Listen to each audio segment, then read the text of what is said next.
Today I want to explain the grid drawing process and the assignment that we will be doing. First of all, what is grid drawing and why would somebody use this? Grid drawing is a way of reproducing a picture by using a grid. And we will be doing that. You will notice on your Google Classroom that I have posted probably about 20 different pictures. I have actually gridded the picture off for you, but you will now be shown how you get a grid onto your actual drawing paper so that you can start this. Before doing that step, I'm going to walk you through the assignment and tell you what I will be looking for actually when I grade this. So again, the objective is to reproduce a picture by using a grid drawing method. You draw a value shaded, textured, and detailed picture. But to get the initial picture onto your board or paper, we're going to use a grid method. Step one is to choose the picture. And again, I've already put a bunch of pictures that you can choose between. Step two will be to do the actual grid on top of the original picture. I have already done that for you. Step three is where we will begin, and on a piece of 8.5 by 11 whiteboard, and what I mean by that is it's a bit stiffer poster board. We are not using paper because that can get kind of wimpy because we will be doing some erasing on it. So in step three, you're going to use a ruler and you're going to lightly, notice where I've written lightly draw a 1-inch grid pattern. You do not want to press hard with your pencil because you will actually in the end be doing some erasing. Step four is using the grid. You're going to begin drawing a basic contour line drawing, capturing the lines and the shapes and the details that are in your original picture. Step five is you will then erase your grid that you drew to begin with, and you will do your shading and detailing on your picture. What will I be looking for? I will be looking for exactness of drawing because that's why we use this method. I will be looking for details, shading, valuing, and the actual picture that you chose to do. And that has to do with the degree of difficulty of your original picture. So to get started, what I'd like you to do is take your tag board, and I'm going to grab my pencil here, and I'm going to grab a ruler.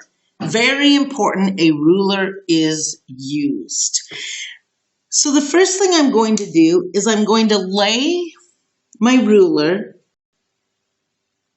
and I'm going to mark, and you'll notice on a ruler, to read your ruler, you're looking for inches. So one side of your ruler is meters and one side of it is inches. You want the inches side. I'm going to lay that on the 0. I'm going to hold it and I'm going to mark 1, 2, 3, 4, 5, 6, 7, 8, and there's a little left over. I'm now going to go to the bottom of the page, lay my ruler in the same spot, lay it on the 0. I'm going to hold it down in the middle so it doesn't move. I'm going to go 1, 2, 3, 4, 5, 6, 7, 8, and there's a little left over. Now what I will begin doing is I'm going to lay my ruler here So you might be able to see this. I'm going to lay it on the first mark and the first mark. Now here's the tricky part. Rulers like to move around a bit, so get your ruler edge there. Hold it right in the middle, check it, and now this is the important part. The really important part is notice that I'm not pressing hard with the pencil, but I'm lightly dragging my pencil there. Now that already leaves me a plenty dark enough line. I'm then going to move it over. I'm going to put it in on the mark. Put it on the mark. I'm going to hold in the middle, check it that it didn't move. And I'm going to do this. And I'm going to do this. Put it on the mark. Hold it in the middle so it doesn't move, and lightly drag my pencil. Do not press hard with your pencil because that will stay and you do not want that embedded pencil mark on your picture when you finish. I'm then going to do it again like this, and I'm going to go all the way down my picture. Then what I'm going to do is I am going to come over to this side. I'm going to flip my paper this way. I'm going to do the same thing. I'm going to lay it on the 0, make sure I'm on inches, and I'm going to mark 1, 2, 3, 4, 5, 6, 7, 8, 9, 10,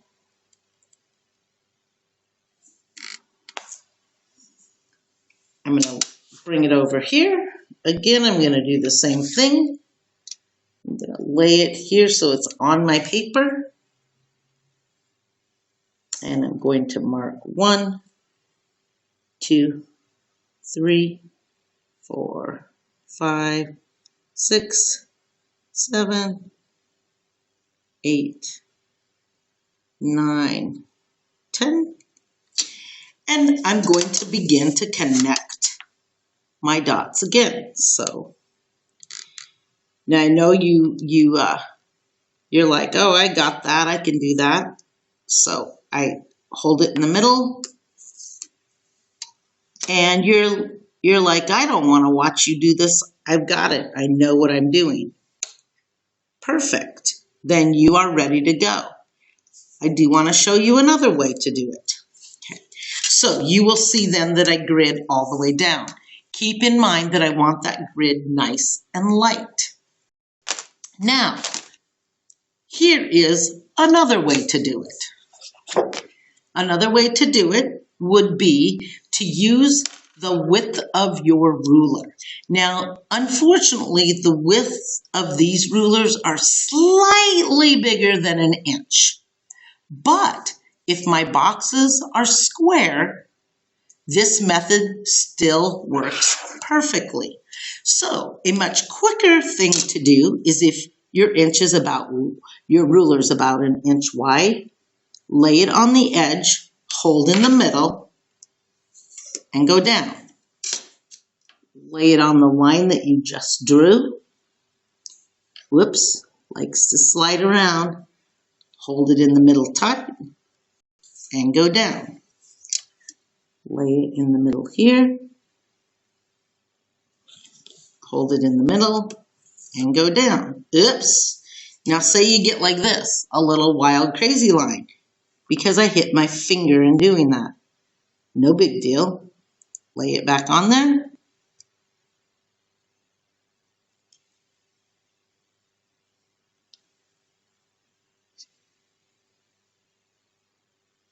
And just retrace it, and you can erase that little mark. Then what you're going to do is lay it on this side. Hold it, trace down.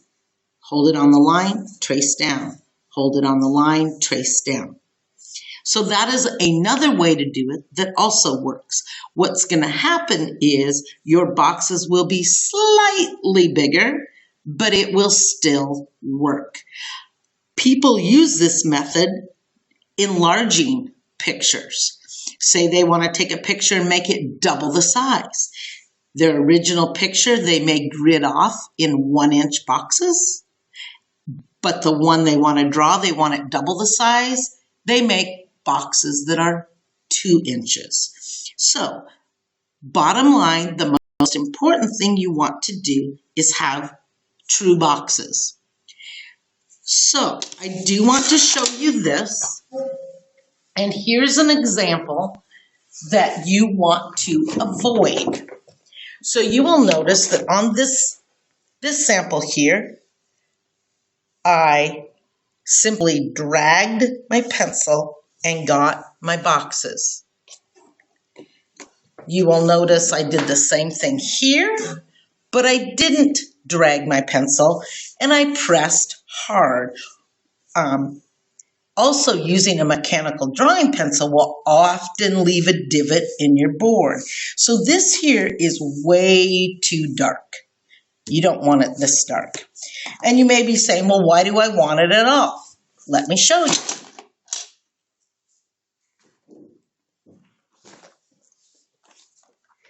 So take, for instance, this is the picture that you're choosing to reproduce. You will notice that this has also been gridded off. You also might notice and say, well, it looks like it's a little bit crooked. Now, what's happened is the bag is laying at somewhat of an angle, and the original picture was Xeroxed, so it wasn't put exactly straight in the Xerox machine. So, not a big deal, but you will notice that I have perfect squares in here. So you may say, well, okay, so what do I do? So now what happens is, with your board, you're going to decide, does your board go this way or does it go this way? So you look, my board would go this way. And now what happens is, you're going to use your board and your grid. I'm going to notice that my first little row here, really it's all the same shade. I don't have to draw. But what I do have to draw is this line right here. So how do I put that line in? Well, here's how I would do it.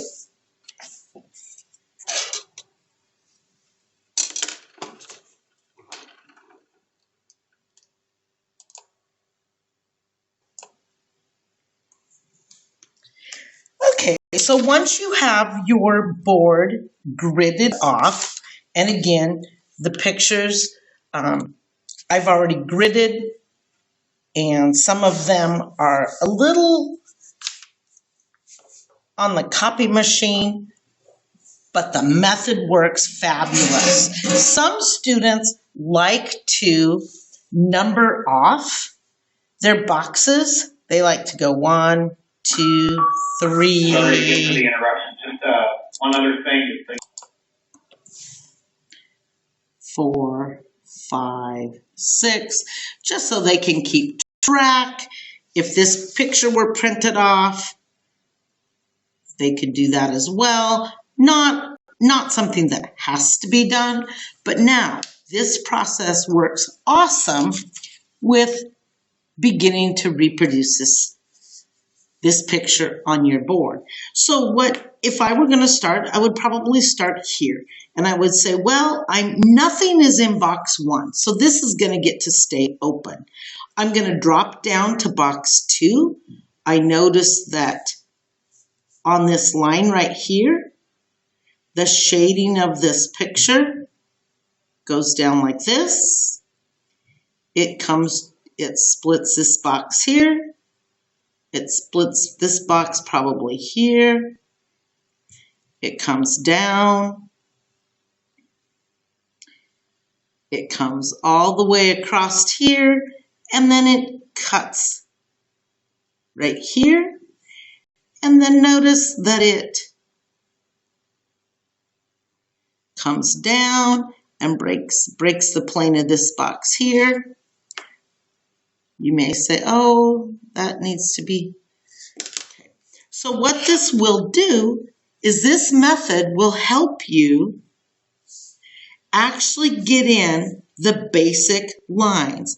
Where it will be really helpful is in areas like this, where you simply might want to block off that square and see, where do the eyes go?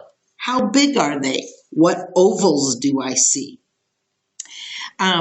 You will shade then after you get the basic line drawing. So on this particular picture, I would definitely draw my bag. I would definitely draw the eyes of my cat. I would draw the cheeks.